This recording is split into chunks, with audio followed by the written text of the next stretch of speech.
Meus irmãos, Romanos, capítulo de número 12, nós vamos fazer a leitura aqui da palavra do Senhor, apenas em um único versículo, versículo 18. Romanos, capítulo de número 12, versículo 18. Nessa noite, quero meditar com vocês sobre o seguinte tema: temperamentos alcançados pela graça. Diz assim o texto: se possível, no que depender de vocês, vivam em paz com todas as pessoas. Vou ler mais uma vez. Se possível, no que depender de vocês, vivam em paz com todas as pessoas. Amém? Vamos orar. Senhor, nós te rendemos graça mais uma vez nessa noite. Obrigado, Pai, pela oportunidade de estarmos juntos aqui mais uma vez, celebrando o Teu santo nome. Senhor Deus, fala conosco. O Senhor sabe aquilo que a gente precisa ouvir. O Senhor sabe aquilo que a gente precisa melhorar também. Não adianta apenas ouvir, entrar no ouvido e sair no outro, Pai. A gente precisa ter uma melhoria de vida. Nós temos falado esses últimos meses, desde o ano passado e até um pouco antes, sobre sermos discípulos do Senhor, de caminharmos no discipulado. E, Senhor, para sermos discípulos, temos que ser imitadores de Jesus. Temos que aprender a andar como Ele andou, a agir como Ele agiu. E sabemos que não é fácil, Pai. Mas, ó Deus, nesse texto que foi lido, é possível, ó Pai, pensar, refletir sobre muitas coisas que têm a ver com essa prática do dia a dia. Então nos ajuda, Senhor. Vem falando conosco, vem torcendo dentro da gente mesmo, para que a gente possa sair daqui hoje repensando o nosso caminho de discipulado, repensando a nossa vida cristã. Nós assim oramos e nós assim te agradecemos em nome de Jesus. Amém e amém. Meus amados irmãos, reforçando então o tema nessa noite é temperamentos alcançados pela graça. O texto que a gente fez a leitura se encontra já num percurso aqui do apóstolo Paulo, capítulo 12 até o capítulo 15, em que o apóstolo Paulo traz diversas orientações éticas, morais, de convivência, diversas maneiras como a igreja daqueles irmãos que estavam em Roma deveria viver. Quando nós olhamos para essa comunidade de fé, nós nos deparamos com uma comunidade que tinha um baita desafio. Havia irmãos que eram judeus e que se converteram ao cristianismo, e havia irmãos estrangeiros que também se converteram ao cristianismo. Então havia judeus e gentios dentro dessa comunidade de fé. Mas eles não se davam bem. Tinha uma briga, uma rixa entre eles, uma confusão entre eles. E aliás, um dos motivos pelos quais o apóstolo escreve essa carta é justamente para ajudar a tratar esse problema, problemas de relacionamento. E quando nós olhamos para a Escritura, nós percebemos que a questão de relacionamento, ela perpassa toda a palavra de Deus. Só para a gente ter ideia, no livro de Gênesis, quando tudo começa, e Deus cria o ser humano, a sua imagem, conforme a sua semelhança, a gente já percebe ali uma criação sendo feita por meio de um Deus que se relaciona consigo mesmo. Em Gênesis 1:26, como é que ele diz? Façamos o homem à nossa imagem, conforme a nossa semelhança. Há um diálogo de Deus entre o Pai, o Filho e o Espírito Santo. E nesse diálogo de Deus, nessa relação entre as pessoas da Trindade, Ele também comunica, Ele capacita a sua criação a ter também essas condições de se relacionar. A primeira condição de relacionamento que a humanidade tinha, pensando ali em Adão, depois Eva, depois os seus descendentes, aliás, inicialmente ali Adão e Eva, era uma relação espiritual.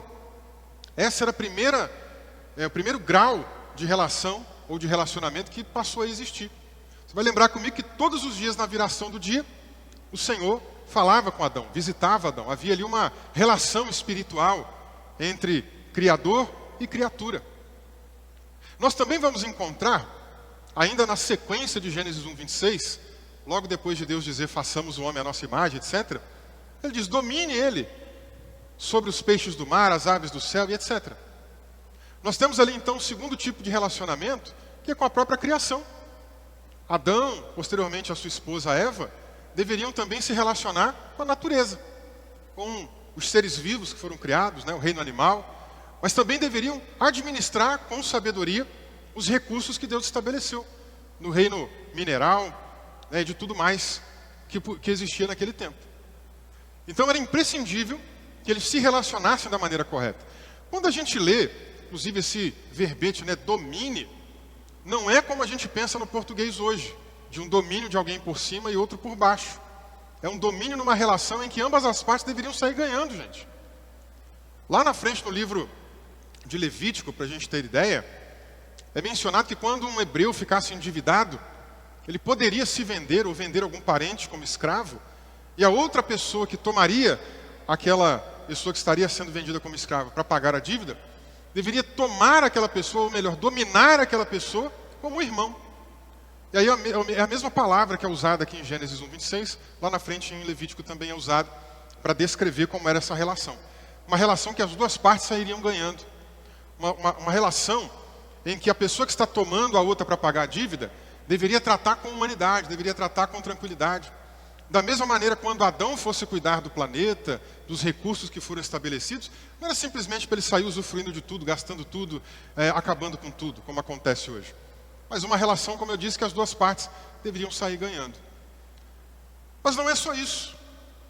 Diz a palavra de Deus também que não era bom que o homem ficasse só. E perceba comigo que tudo que Deus vai criando aqui, no início das coisas, era bom. Ele ia criando e dizia, e sempre há aquela afirmação, e viu Deus que era bom, e disse Deus que era bom. Mas Adão ficar sozinho, solitário, não era bom. E a solidão é uma sensação, e é um tipo de sentimento também que nós temos com quem? Com a gente mesmo. Então é uma relação agora que a gente pode chamar de intrapessoal, uma relação que eu tenho comigo. Então, se não é bom que ele fique só, Deus cria para ele uma ajudadora, Deus cria para ele uma companheira.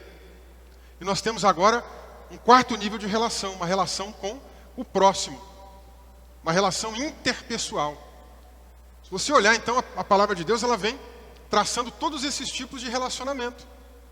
Ao longo da Bíblia, nós temos aqui diversos conselhos para que a gente consiga ter os melhores tipos de relacionamento em todos esses níveis. Com a queda de Adão, a relação espiritual foi perdida. Mas Deus, por meio de Cristo, enviou aí o seu Filho para poder realizar a reconciliação entre Criador e criação e criatura.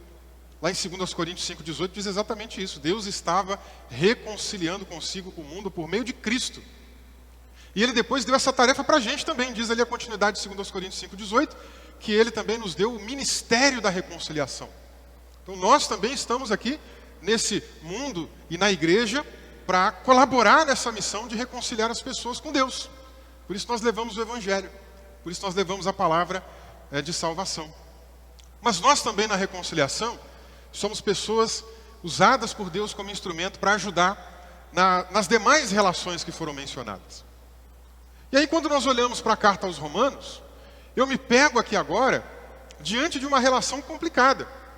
Uma relação de pessoas que não se dão umas com as outras. Essa relação com o próximo não estava indo muito bem. E, gente, dentro da própria igreja. Não estou dizendo aqui de uma relação de gente da igreja com gente do mundo. Estou dizendo de relação de gente da igreja com gente da igreja. Eles não estavam se dando bem. E num certo momento, então, Paulo deu esse conselho. No que depender de vocês, se possível, façam o melhor para que vocês vivam em paz com todas as pessoas. Olha que interessante essa questão, então, que o apóstolo menciona. Se possível. Se possível. Por quê? Porque existem situações que tornam a nossa busca, que tornam o nosso desejo de viver em paz com os outros, às vezes impossível, às vezes até difícil. Por exemplo, nós não podemos negociar a nossa paz, a nossa relação com as pessoas, por meio da injustiça.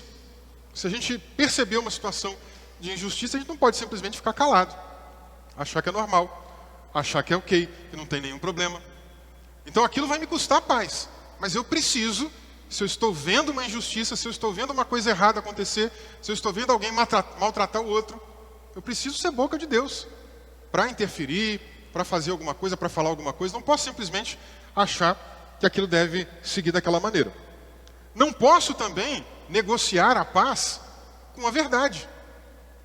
Ou seja, se alguém vem com a mentira, se alguém vem com uma heresia, se alguém vem com um ensino deturpado, se alguém vem com uma fake news, se alguém vem com alguma coisa que vai prejudicar outras pessoas, eu não posso também simplesmente, não, eu prefiro ficar em paz, eu não vou falar nada, eu vou deixar isso para lá. Não, nós também precisamos ter uma certa posição, postura, e interferir quando necessário.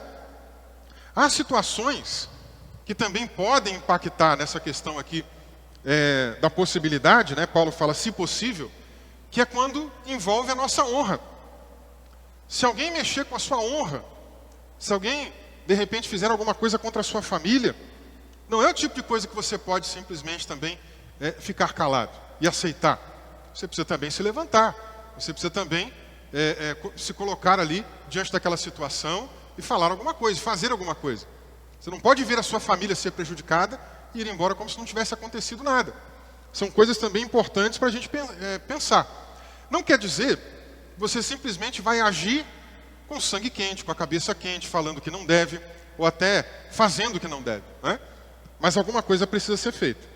De repente a sua paz não vai poder ser vivenciada diante de circunstâncias como essas que foram mencionadas. Mas também nós precisamos aqui seguir com o texto que Paulo fala, além do se possível, ele diz assim, no que depender de vocês. Tem coisas que dependem da gente. Tem coisas que não dependem da gente. Tem coisas que a gente até quer fazer. A gente quer deixar para lá. Tem coisas que a gente ignora. Tem coisas que a gente prefere não entrar em confusão. Mas pode ser que a outra pessoa do outro lado não queira. E você não precisa revidar, não precisa brigar. Mas você quer a paz, a outra pessoa não quer paz, então não tem o que fazer. Então, no que depender de nós, nós precisamos nos esforçar para fazer com que essa convivência seja pacífica. E aí, pensando no que depender de nós, eu gostaria de resgatar nessa noite um tipo de ensinamento que eu já até dei aqui na igreja há mais ou menos uns 7 anos. Então, algumas pessoas chegaram a passar por esse estudo, chegaram a ouvir alguma coisa, aprenderam alguma coisa, e outras não. Quem já viu não tem problema, vai relembrar. Quem não viu, eu não sei se seria tão assim novidade para todo mundo, né? Talvez a maioria não seria uma coisa de novidade, mas independentemente de ser novidade ou não, é algo que vai nos ajudar a repensar as nossas relações. No que depender de nós, a partir de agora, nós vamos começar a repensar as nossas atitudes. Então eu quero começar a mencionar para vocês aqui sobre os temperamentos, né? O Edson pode colocar aqui para a gente, fazendo favor? Irmãos, esses temperamentos, eles são alvo de uma percepção da experiência de muitos anos. Quem começou a fazer alguma coisa relacionada a isso é o cara chamado pai da medicina, né, o Hipócrates. Ele foi uma das primeiras pessoas a desenvolver alguma coisa assim, só que com outra nomenclatura. Com o passar do tempo, muitas outras pessoas foram desenvolvendo também alguma ideia dessa dentro da questão dos temperamentos, né, ou seja, de como nós somos, pensamos, agimos, né, ou seja, coisas que fazem parte da nossa identidade psicológica. Então, há situações aí que nós vamos perceber que envolvem alguns, digamos assim, defeitos e, por outro lado, algumas virtudes. E nós precisamos nos conhecer, nós precisamos saber o que a gente tem de dificuldade para quando a gente vai se relacionar com outras pessoas. No que depender de mim, conhecendo o meu temperamento, conhecendo as minhas dificuldades, conhecendo os meus defeitos, eu posso me segurar um pouquinho mais. E não só isso, eu sou casado, eu tenho filhos. Eu não conheço apenas a minha, eu também conheço a minha família. Então, no que depender de mim, eu também posso conhecer essas pessoas que estão próximas de mim. E ter um pouco mais de tolerância com o comportamento dessas pessoas. Mas eu não convivo apenas dentro de casa com a minha família. Eu também convivo no ambiente de trabalho. Como eu sou professor, tenho alunos, eu tenho outros colegas de outros pares, outros professores. Eu tenho também lá a hierarquia, né, coordenação, diretoria. E eu também lido com gente na rua. Eu também lido com gente da igreja. Então, me conhecer é importante para saber dos meus limites, dos meus desafios. Mas tentar conhecer um pouquinho do outro também me ajuda. Me ajuda a melhorar as minhas relações. Agora, pensando um pouquinho, o que seria temperamento? Antes de eu começar a entrar aqui nos temperamentos em si. O que seria temperamento? Tem dois livros interessantes, se você depois quiser dar uma procurada, quiser ler. E são dois livros do Tim LaHaye.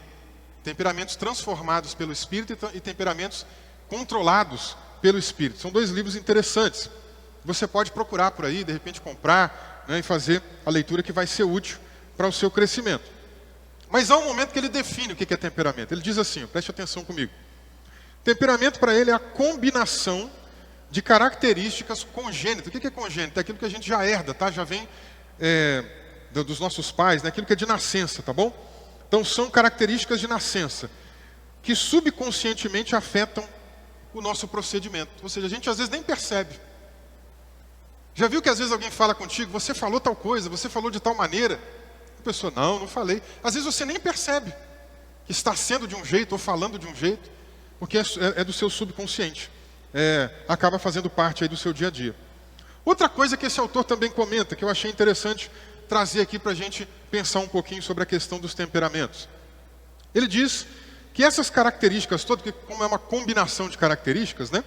Ele diz que essas características, elas são coordenadas geneticamente com base em vários fatores. Dentre eles, alguns aqui que ele coloca, como o caso da nacionalidade, da raça, do sexo, outras questões hereditárias, outras questões culturais. Tem muita coisa que vai, de alguma maneira, influenciar em como nós somos, como nós vivemos, em como nós praticamos, em como nós lidamos com as outras pessoas. Tá bom? Então, basicamente, por aqui já dá para ter uma ideia do que são os temperamentos.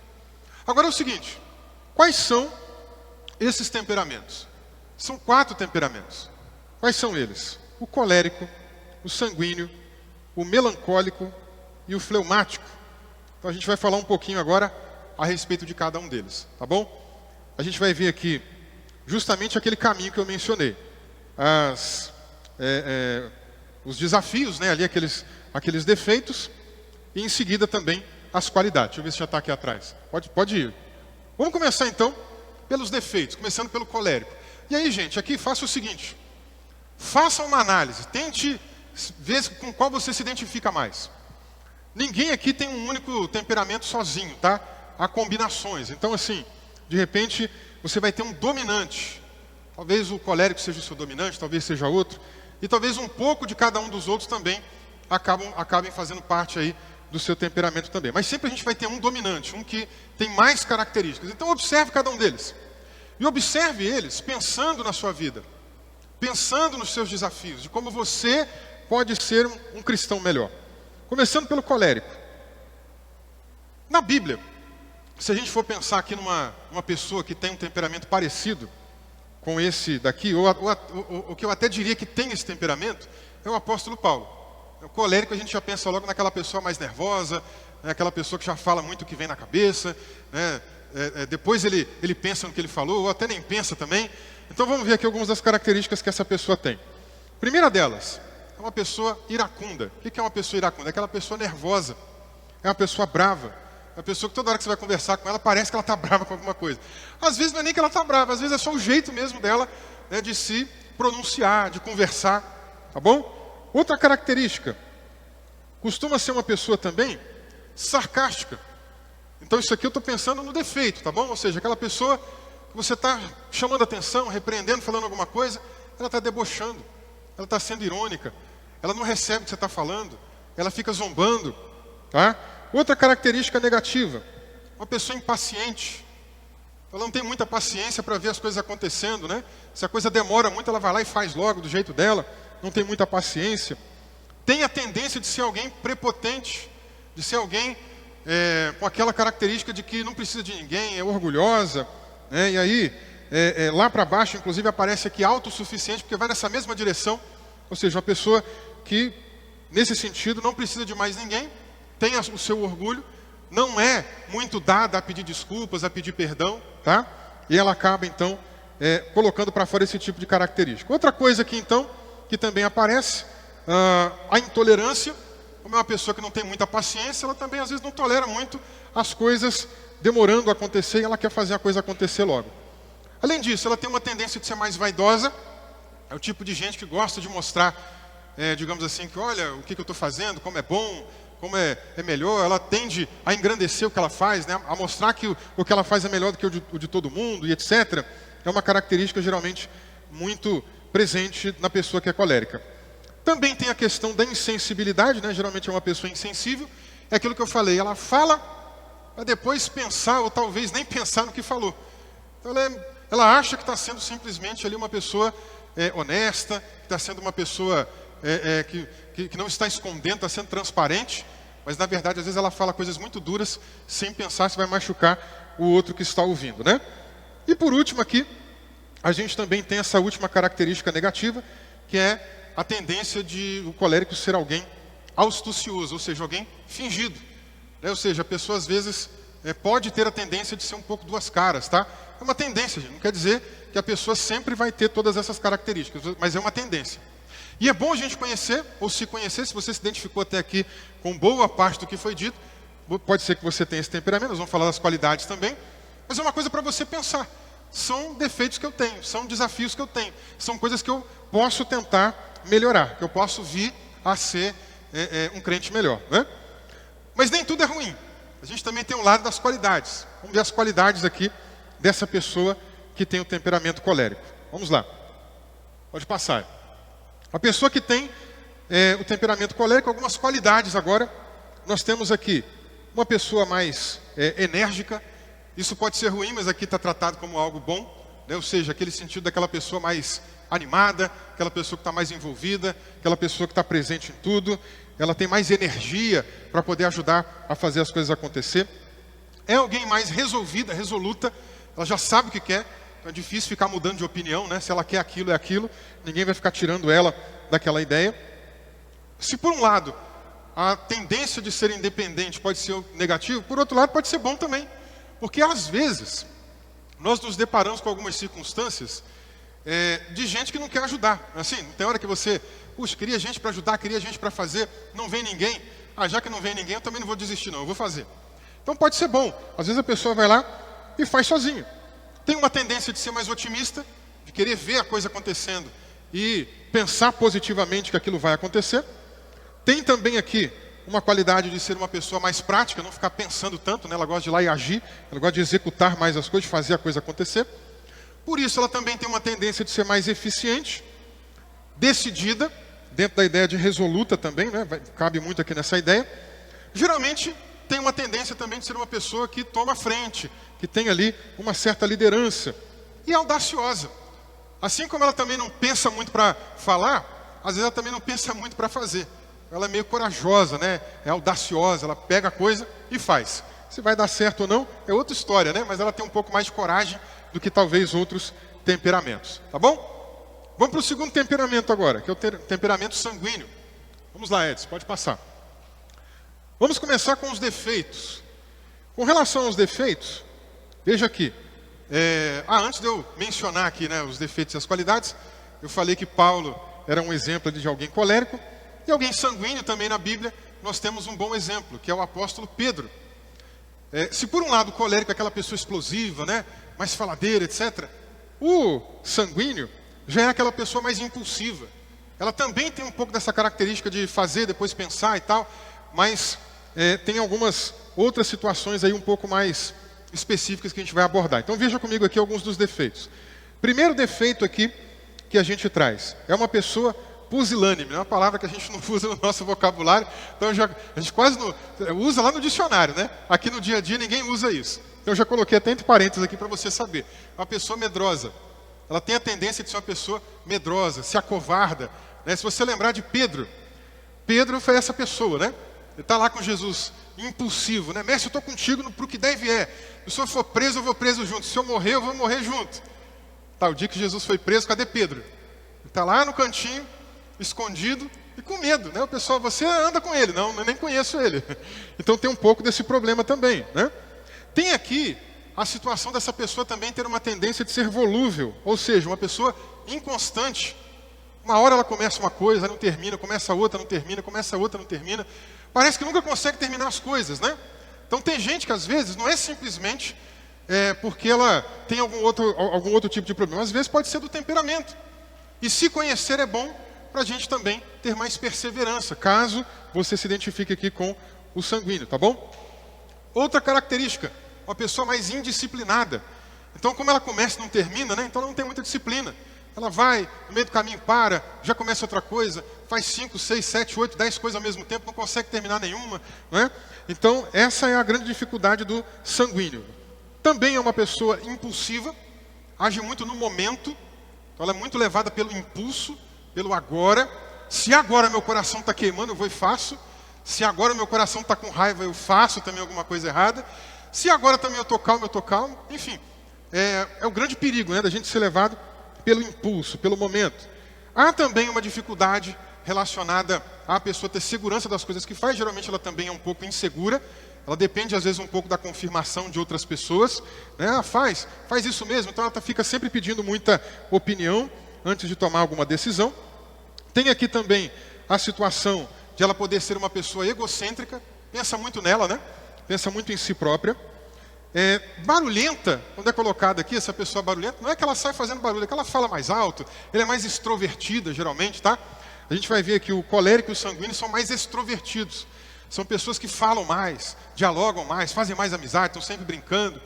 Diferentemente depois dos dois últimos temperamentos que a gente vai comentar, que tem uma tendência de serem mais introvertidos. São mais fechadinhos, são mais caladinhos, ficam mais na deles, né?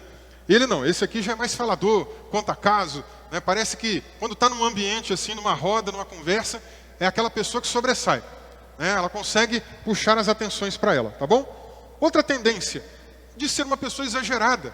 Acontece uma coisa, ela aumenta o caso que ela está contando, né? O caso é para ser contado até aqui. Ela consegue aumentar um monte de detalhe que não precisa ser aumentado. Então ela exagera também naquilo que é mencionado.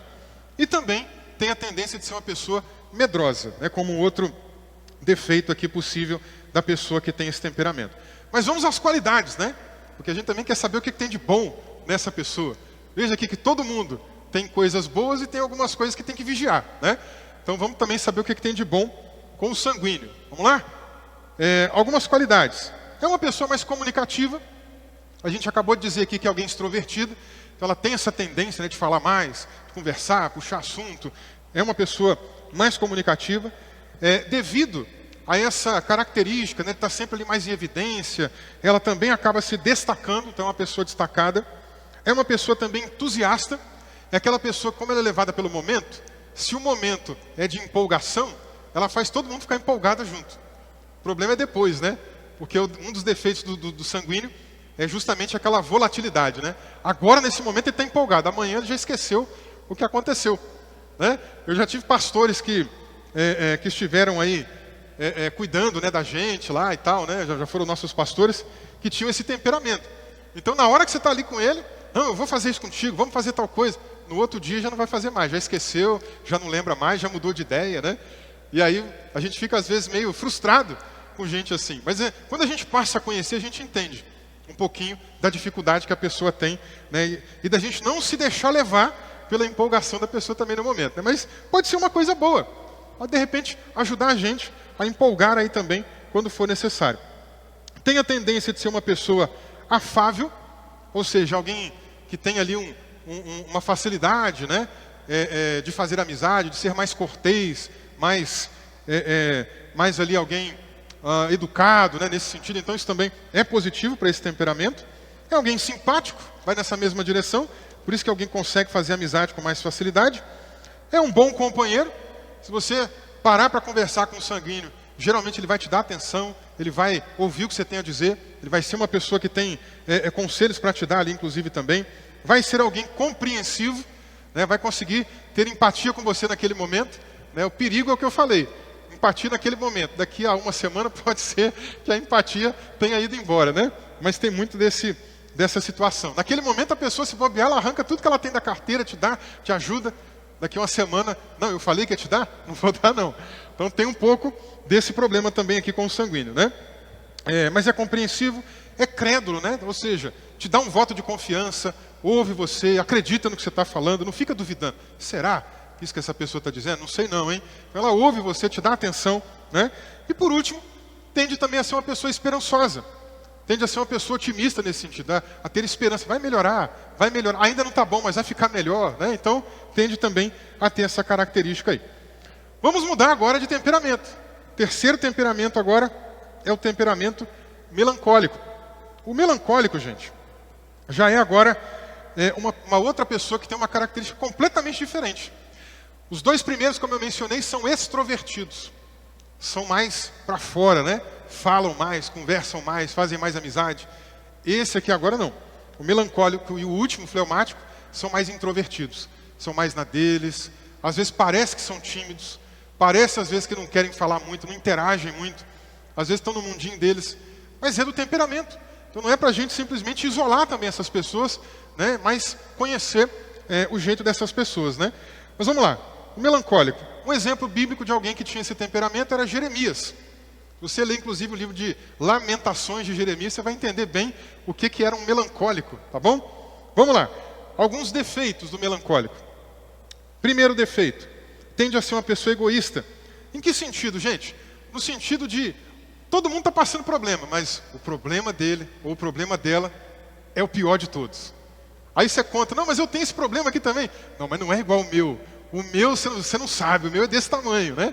Então ela tende a puxar mais para ela, né? E olhar mais para si, né? Exigir mais atenção, né? Digamos assim, para ela. Segundo lugar, tende a ser uma pessoa mais amuada. O que é amuado? Eu estou achando que o Tim LaRae era mineiro, né? Amuado? Amuado é coisa de mineiro. O que é o amuado? É aquela pessoa que fica isolada lá, fica no cantinho, isolada, não conversa com ninguém, né? Às vezes fica lá quietinho, igual aquele cachorrinho que você deu uma bronca nele, ele vai lá, se esconde na casinha dele e fica assim. Isso é o amuado, né? Então é uma tendência do melancólico, ficar mais na casa dele, quietinho. O melancólico não gosta muito de receber visita, o melancólico fica no canto dele. Aqui é o meu canto, é a minha casa, não vem ninguém tirar minha paz, né? É um pouco da característica, tá bom? Outra característica, tende a ser mais pessimista. Os outros dois são mais otimistas, esse aqui é um pouco mais pessimista. Mas o pessimista aqui também é importante, né? Embora seja um defeito, porque é uma tendência maior de sempre olhar para as coisas como se elas fossem dar errado. Você traz um plano, não vai dar certo, não sei não, hein? Então assim, tem um pouco dessa tendência. Mas por outro lado, gente, também pode ser bom, né? Porque pode ser aquela pessoa que vai dar o ponto de equilíbrio.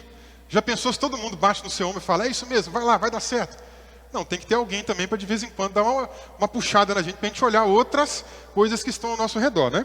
Mas a gente tem que controlar, porque se o melancólico não controlar isso, ele desanima todo mundo que está por perto. Por isso que esse é colocado aqui como um defeito. O que mais? É uma pessoa mais teórica, né? Ela tem muita explicação para dar por que as coisas estão acontecendo, ela explica muito.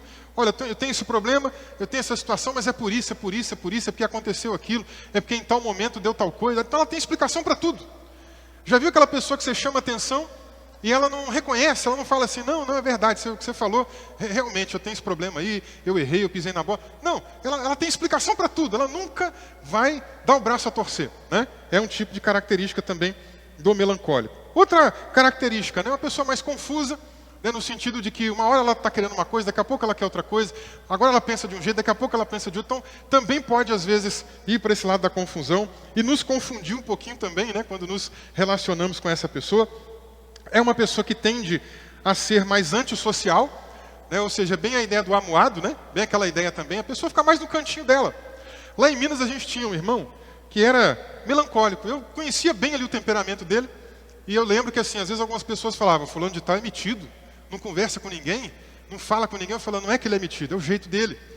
E aí, quando às vezes eu estava pregando, ou quando terminava o culto, eu dava um jeitinho de brincar para fazer com que algumas pessoas se aproximassem, né? E quebrassem esse paradigma, quebrassem essa visão errada daquele irmão, né? Como ele comia bem, às vezes ele estava lá sentado na igreja, mas com a cara fechada assim, né? Era o jeitão dele. Aí eu brincava assim, lá, o irmão tal lá tá com fome, viu, gente? Quando acabar, dá um lanchinho para ele que ele vai ficar com a cara boa. Aí ele ria lá, né? A gente já tinha essa liberdade. Então isso ajudava a quebrar um pouco desse gelo. Ou às vezes a gente estava assim na igreja, né? No templo, passava os irmãos, eu estava conversando com ele, eu brincava assim. Claro que todo mundo já conhecia ele, mas eu brincava, né? Já conhece o fulano de tal? Vem cá. Aí pronto, quebrava o gelo, vinha um, apertava a mão, abraçava, conversava, interagia. E aí quebrava aquela ideia de que ele era metido. Não é que ele era metido, é que era o jeito dele.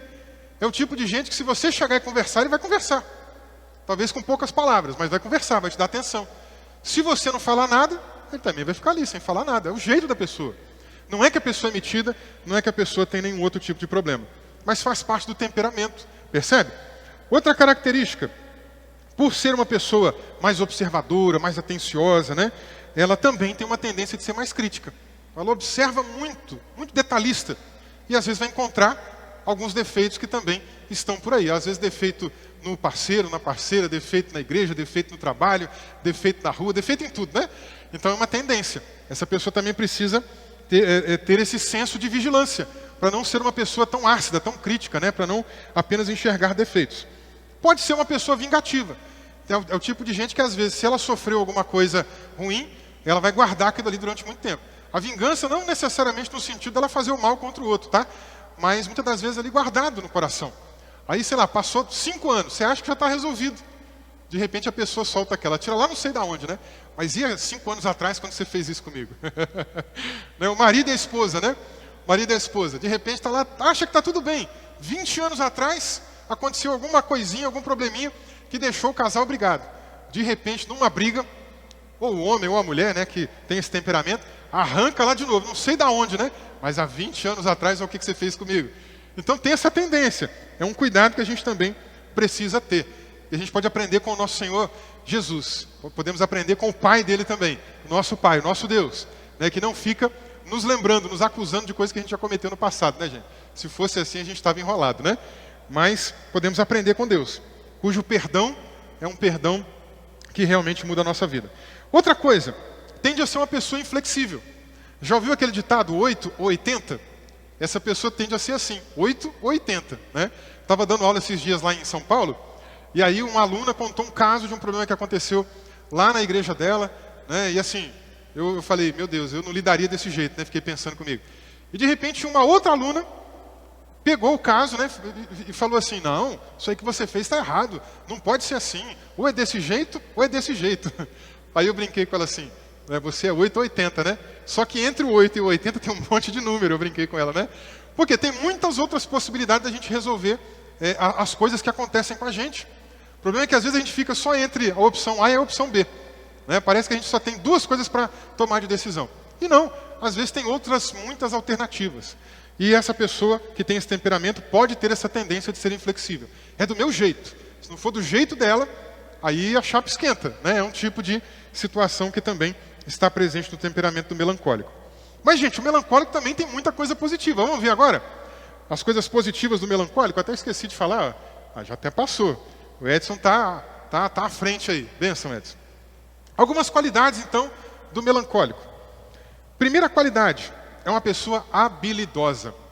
Gente, uma coisa muito interessante com os melancólicos é principalmente a habilidade manual. Tem muita coisa que as pessoas que têm esse temperamento conseguem fazer com as mãos. Eu estava até vendo lá as profissões, né, que geralmente aqui os temperamentos têm uma tendência de ir e tal. Uma delas, inclusive, tem a ver com artesanato, com o mundo artístico, até com a música. Né? Então, assim, é muito interessante a gente pensar nessa questão da habilidade que os melancólicos têm também para desenvolver. São pessoas muito minuciosas. Lembra que eu falei que são pessoas detalhistas? É isso aqui, ó. É gente detalhista. Eu não sou detalhista. Eu passo aqui, eu olho para lá, eu vou olhando assim, não vejo nada. Depois a minha esposa fala, mas tem isso, tem aquilo que você não viu, tem aquilo outro que você não viu. Né? Então ela é mais detalhista. Tem gente que já tem um pouco dessa característica, né? De conseguir enxergar detalhes que nós às vezes não enxergamos. E o melancólico, ele tem isso mais acentuado. Porque todos os outros temperamentos, em algum momento, vai observar detalhes. Mas o melancólico, ele tem isso aqui elevado a não sei qual potência, né? Ele consegue ver detalhes, minúcias, que às vezes os outros temperamentos não veem. Outra questão, é uma pessoa mais sensível. Tanto do lado afetivo mesmo, nesse caso, né? Alguém que tem mais sensibilidade, consegue ter mais empatia, consegue se colocar no seu lugar, consegue imaginar o que você está vivendo, né? Mas tem que vigiar para não ir para aquele lado. Eu até entendo o que você está passando, mas o meu problema é muito maior do que o seu, né? Tem, às vezes, essa tendência também. Mas vamos lá. Outra característica que pode ser positiva. Perfeccionista. Eu sei que às vezes isso pode ser ruim, né? Eu sei que às vezes o perfeccionista se torna uma pessoa entre aspas, meio chata, né? Porque ela quer tudo muito certo, ela quer tudo muito perfeito, ela quer tudo de um jeito que parece que nunca a gente vai conseguir chegar lá. Mas isso pode ser bom, porque faz com que a gente não queira ficar na média. Faz com que a gente não queira simplesmente ficar no raso. E, gente, cá entre nós, né? Se a gente deixar, a gente senta na trouxa e a gente fica ali apenas na zona de conforto. E ainda bem que tem os melancólicos para nos ajudar a dar aquele puxão de orelha, dar aquele empurrão, para mostrar, sai dessa zona de conforto, vamos buscar uma coisa melhor, vamos sair daí, vamos fazer mais.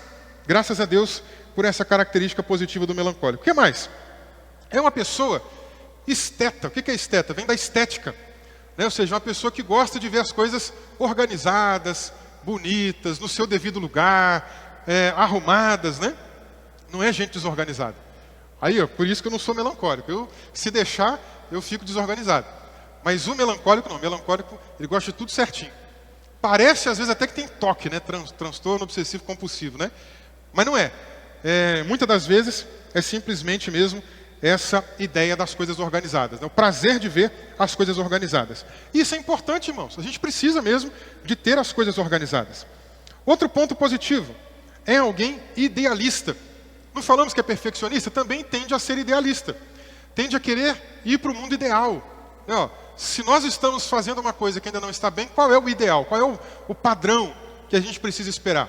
Se não é o que nós estamos vivendo agora, vamos buscar o ideal. Vamos em busca disso daí. É alguém que também está indo em busca do máximo, do melhor. Força, mais uma vez, como eu disse, a gente a sair da nossa zona de conforto. O que mais tem de positivo? É uma pessoa leal. Ou seja, é alguém que a gente tende ali a ter uma boa companhia, podemos confiar, é alguém que está do lado, que ajuda, né, que você pode contar, que não vai ficar te abandonando, te deixando na mão, né? É alguém dedicado, é alguém que está junto contigo mesmo e quer fazer a coisa acontecer.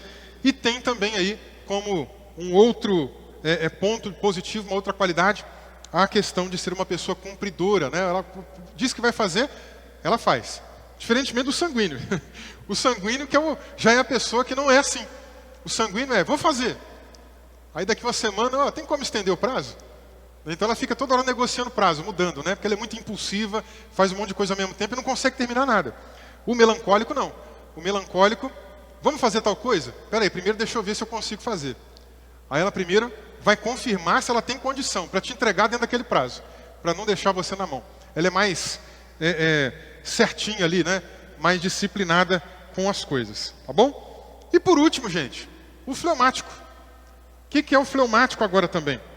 O fleumático, começando pelos defeitos, né, como a gente fez aqui em todos os outros, ele tem aqui a tendência de ser uma pessoa mais calculista, ou seja, é alguém que fica pensando muito, faço, não faço, demora a tomar decisão, calcula, faz conta, né, observa, né? Isso é uma coisa ruim no sentido que demora demais, mas pode ser bom no sentido de você observar, calcular e não errar, não dar um passo maior do que a sua perna, né?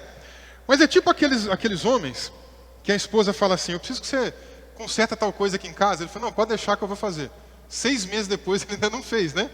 6 meses depois ele ainda está fazendo, está calculando se ele vai conseguir fazer, né? Então, tem essa dificuldade, alguém mais calculista. Alguém temeroso, justamente porque ele quer calcular muito, ele quer ter certeza de que ele não vai dar um passo antes de ter convicção do que ele vai fazer. Eu passei aqui pelos personagens bíblicos em todos os outros, esqueci desse, né? Esse aqui a gente pode trazer Abraão, pode trazer Gideão também. Acho que Gideão é até interessante para isso que eu estou dizendo. Lembra, Deus foi lá, falou com Gideão, mandou lá um anjo, aí ele vai nessa tua força. O Gideão, não, mas espera aí, Deus falou, mas eu ainda quero ter certeza. Se Deus falou, não precisa de mais nada, né? Mas ele pega lá uma esponjinha, põe assim, ó Senhor, vou deixar a esponja aqui. Se o Senhor está falando mesmo comigo, é o seguinte, faz cair o sereno, mas eu vou chegar aqui no outro dia e a esponja vai estar seca. Aí ele vai lá no outro dia, a esponja sequinha e ao redor tudo molhado. Aí ele fala, não, já deveria ser suficiente, né, gente? Mas não, ele é calculista, ele é medroso, né? Aí ele volta lá, falou, ó, Senhor, fica com raiva de mim não, mas ainda vou te pedir mais um sinal. Agora faz o contrário, Senhor. Faz o contrário.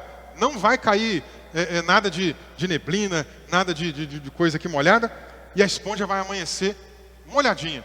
E ao redor aqui vai estar tudo seco. Ele chega lá no outro dia e está daquele jeito, né? Então, enfim, é um tipo de pessoa que tem um pouco dessa característica. Ela não quer dar um passo maior do que a sua perna de jeito nenhum. ela tem um pouco de receio, de medo, né? Enquanto o colérico, ele é mais ousado, ele toma a decisão e vai embora, o fleumático, ele já é um pouco mais retraído nesse sentido, ele já vai com mais calma, né? Por isso ele também é indeciso, demora a tomar a decisão, é alguém também um pouco mais contemplativo, ele fica ali pensando mais, né? Você olha assim, o que está acontecendo com essa pessoa, né? Ela está ali pensando, está lá no mundo da lua, está lá pensando, calculando, imaginando como é que vai ser e tal, né? Então é um pouco dessa tendência também com o fleumático. O que mais? Alguém um pouco mais desconfiado, né? Enquanto o sanguíneo, você vai lá e conta um caso para ele, é mesmo, tal. Não, o fleumático ele já fica, será? Sei não, hein? Vamos ver se é. Ele é um pouco mais desconfiado, ele espera para ver se realmente vai acontecer assim. Ele também é um pouco mais pretensioso, né? Ou seja, ele às vezes tem intenções maiores do que pode ter condição, mas por isso ele também evita dar o passo maior do que a sua própria perna. É um pouco mais introvertido, pensando inclusive com relação aos dois primeiros temperamentos que a gente mencionou, que ele é mais fechado, mais na dele, e é aquele mesmo caso, né, que a gente mencionou. Às vezes as pessoas pensam que a pessoa é muito calada, que a pessoa é metida, mas não, é o jeito da pessoa, é o temperamento dela que leva ela a ficar mais quietinha, mais caladinha, mais no cantinho dela. Outra coisa às vezes que pode acontecer é dela ser mais desmotivada, ou seja, ela não vê as coisas acontecendo com tanta rapidez, ela desmotiva, ela está animada aqui, daqui a pouco desmotiva um pouco, então ela passa por ciclos de motivação, desmotivação, remotivação, é um negócio meio por aí que vai acontecendo, né? E tem uma tendência também de ser inseguro, de às vezes também, como melancólico, depender ou precisar da opinião de terceiros, né, para ter certeza que precisa ir adiante. Agora, lógico, gente, que isso aqui não é de todo ruim, tá? Essa insegurança aqui já é uma coisa mais profunda, né? Porque você ir em busca de conselhos não é uma coisa ruim, né? Até o Provérbios, no livro de Provérbios diz que na multidão de conselhos está a sabedoria, né? A questão é que às vezes o fleumático ele é um pouco paralisante, ele demora muito a tomar a decisão, né? E aí ele deixa ali as outras pessoas que têm um temperamento mais fervoroso, né, como o sanguíneo e o colérico, um pouco impacientes, né? Então, se você é fleumático, casou com uma colérica ou vice-versa, agora você vai começar a entender porque às vezes dentro do seu relacionamento tem algumas tensões, né? Você está demorando a tomar a iniciativa, a decisão. Você é mais calmo, você é mais pensador. De repente a sua esposa já é mais explosiva, mais colérica, mais agitada, né, quer ver a coisa acontecer para ontem. Você não, mas amanhã eu faço. Mas é para ontem, e aí dá aquela tensão, né? Então por isso que eu disse para vocês aqui no começo, é bom para a gente se conhecer e é bom para conhecer quem está ao nosso redor e para a gente também ser um pouco mais tolerante com quem está ao redor da gente, tá bom? E as qualidades, para a gente fechar aqui, as qualidades do fleumático. Algumas qualidades aqui então. É uma pessoa calma, tranquila, tende a ser alguém com a inteligência emocional mais reta, não é aquela pessoa que fica toda hora oscilando, né, de humor, né? Tem gente que às vezes uma hora ela está muito alegre, outra hora ela está muito fechada, uma hora ela está muito nervosa, outra hora ela está dando risada. Então não é o tipo de gente que fica mudando o humor, ela é mais aqui no cantinho dela, né, mais retilínea aqui dentro do seu temperamento, né, por isso que ela é mais calma e tranquila. Aliás, é daqui que vem o nome fleumático, tá bom? O fleumático, fleuma, né, vem um pouco da ideia de que a pessoa parece que não tem emoção, né, ou seja, você fala uma coisa e ela, ao invés de repente mostrar ali um ânimo muito grande, né, ficar muito feliz contigo, oh, que legal, gostei disso que aconteceu, talvez ela recebe um pouco mais ali polida, oh, que bom, hein, oh, muito legal isso daí. E do outro lado a pessoa está esperando, ela dá pulo junto com ela, né? E ela é mais reservada. E às vezes até para estourar também, né? Você fala uma coisa que, agora eu vou fazer raiva daquela pessoa. Até a raiva dela é uma raiva tranquila, né? Não pode explodir, né? Se explodir aí acontece outras coisas. Mas enfim, já deu para ter uma ideia aqui também de uma coisa que é qualidade, né? A gente conviver com alguém que tem essa tendência também de ser ali mais tranquilo no seu temperamento é bom. Outra qualidade, é alguém metódico. É uma pessoa que não tem muita dificuldade com fazer a mesma coisa sempre com rotina. Os outros dois primeiros temperamentos já são pessoas que não conseguem ficar muito tempo fazendo a mesma coisa. São pessoas mais agitadas. Tem dificuldade em trabalhar num tipo de função que toda vez ela vai fazer exatamente a mesma coisa. Entrou no trabalho, sentou na cadeira, ligou o computador, vai fazer o relatório. No outro dia, mesmo trabalho. Tem gente que não gosta, né? O sanguíneo, o colérico já tem uma tendência de não se adequar muito à rotina. O fleumático não. O fleumático, se deixar, ele vai aqui desse dia da vida até o último, assim, ó, tranquilo, na mesma batidinha, não muda muito, né? Então, isso pode ser bom, pode ser ruim, se ele se acomodar, né? Se o fleumático se acomodar. Mas pode ser uma coisa boa, ela aprender a seguir com a disciplina. Pode ser bom para uma vida espiritual, uma vida de oração, uma vida de leitura bíblica, né? Para dedicação, para os estudos. Geralmente, os fleumáticos vão muito para esse lado do estudo também, são pessoas estudiosas, só para a gente ter ideia. É também, assim como o melancólico, alguém que tem essa característica de cumprir as coisas que se propôs a fazer, né? Então ela tem essa tendência também de cumprir. É alguém que também, por se dedicar bastante, tem a tendência de ser mais eficiente, mas também tem aqui um outro lado positivo de ser mais conservador. Enquanto o sanguíneo está toda hora mudando de ideia, né? Uma hora ele está aqui, outra hora ele está ali, você não sabe se pode contar com ele. O fleumático não, o fleumático você pode contar, ele está ali. Ó. Dificilmente ele vai mudar a sua rota. Tem que acontecer alguma coisa um pouco mais complicada para fazer ele mudar a rota mesmo. Mas ele geralmente vai dar aquela batidinha. Tem muita dificuldade com a rotina, como a gente mencionou. É alguém mais que tem também um certo lado prático, embora seja uma pessoa muito reflexiva, que a gente viu lá no defeito, né? Pense muito, contemplativo, mas também quando põe a mão na massa, faz a coisa acontecer. Tem uma tendência também a liderar, dependendo do tipo do lado dominante, com o outro temperamento também que se junta aqui, né, ajuda a ser uma pessoa com liderança. É alguém também diplomata, né, ou seja, alguém que consegue lidar bem com os outros temperamentos diferentes, consegue lidar com quem é mais nervoso, com quem é mais agitado, consegue unir todo mundo ali, conversar com todo mundo muito bem. Geralmente não é o tipo de gente que entra em muitas brigas. E por último, tende também a ser uma pessoa mais bem-humorada, né, quando a gente conta ali uma piada, quando a gente conta ali alguma coisa que é para ser engraçada, né, ela consegue interagir também, ok? Então a gente viu aqui um pouquinho dos defeitos e das qualidades que todos esses temperamentos possuem. Agora, irmãos, quando eu olho aqui para o texto de Romanos, o que Paulo então mencionou? Se possível, versículo 18 lá de Romanos 12, se possível, no que depender de vocês, vivam em paz com todas as pessoas. No que depender de vocês. Você deve ter se identificado com algum desses temperamentos aqui. Você deve ter se visto, deve ter ouvido alguma coisa e falado, isso daí sou eu. Ou então, de repente, a gente fica assim, né? Isso aí é meu marido, isso aí é minha esposa, isso aí é meu filho, isso aí é meu pai, isso aí é minha mãe, não é assim? Esse aí é aquele meu colega do trabalho, é ele mesmo. Do jeitinho que foi falado aí, é ele puro. A gente fica pensando assim. A gente também se identifica. Mas o que a gente pode perceber? Que tem desafios. Esses desafios que foram apresentados aqui, irmãos, são desafios importantes para que a gente consiga crescer na graça, para que a gente consiga crescer na santidade, para que a gente consiga melhorar a maneira de lidarmos com as outras pessoas. E essas mudanças, em certo grau, dependem de nós.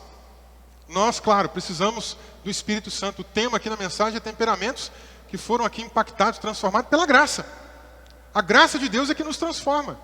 A graça de Deus é que fez com que a gente, num passado, sem Jesus, vivesse com um temperamento à flor da pele, mas agora, com Jesus, a gente vai por um caminho diferente. Mas não quer dizer que a gente já esteja pronto, né? Não quer dizer que hoje, depois de alguns anos, ou de muitos anos, andando pelo Evangelho, que você já esteja completamente pronto, que Jesus já pode te arrebatar, porque você já não peca mais, né? Acho que não tem ninguém aqui nesse nível, tem? Só tive uma pessoa que eu conheci que disse que já tinha 30 anos que não pedia perdão, né? Mas, coitada, essa pessoa tinha que se enxergar melhor, né? Porque não existe essa pessoa que não precisa pedir perdão a Deus. Todos nós falhamos em algum momento, irmãos. Todos nós temos algum desvio dentro aqui do nosso temperamento. E isso, pode perceber, impacta a mim, né? Quando eu conheço o meu temperamento, mas impacta quem está perto de mim também. Então, se autoconhecer é importante. No que depender de nós, no que depender de você, é o que Paulo dá ali de conselho, faça, para que você tenha paz com as outras pessoas. Eu tenho certeza que você quer um casamento mais pacífico. Tenho certeza que você quer uma família que não vive em pé de guerra.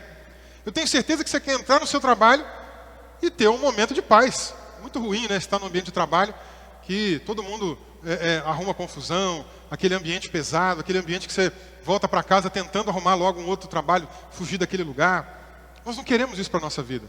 Nós queremos um ambiente pacífico, um ambiente onde a graça de Deus esteja imperando e reinando, né?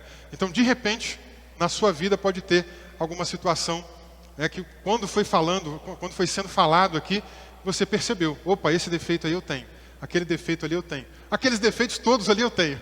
Talvez você se identificou. E aí, esse é o momento de você pedir a Deus, para que a graça dele te ajude, para que Deus, pela sua infinita graça, possa transformar o seu temperamento dia após dia, para você ser um crente melhor, na sua casa, na rua, por onde quer que você estiver. Amém, meus irmãos? Vamos ficar de pé. Vamos ficar de pé. Se porventura você se identificou com algum daqueles defeitos, você entende assim, Senhor, eu preciso da tua ajuda. Eu preciso mudar de vida. Eu preciso que o meu temperamento seja melhor.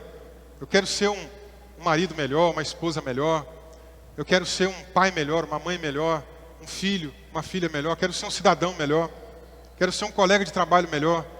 Talvez você esteja em alguma posição de liderança no trabalho, em algum outro lugar. Eu quero ser um líder melhor. Enfim, nesse momento, se você se identificou com alguma coisa, põe sua mão no seu coração. Pede a Deus para tocar na tua vida. Pede ao Senhor para derramar da graça dele aí no teu ser e te ajudar a ser um crente melhor. Vamos orar aqui nessa noite.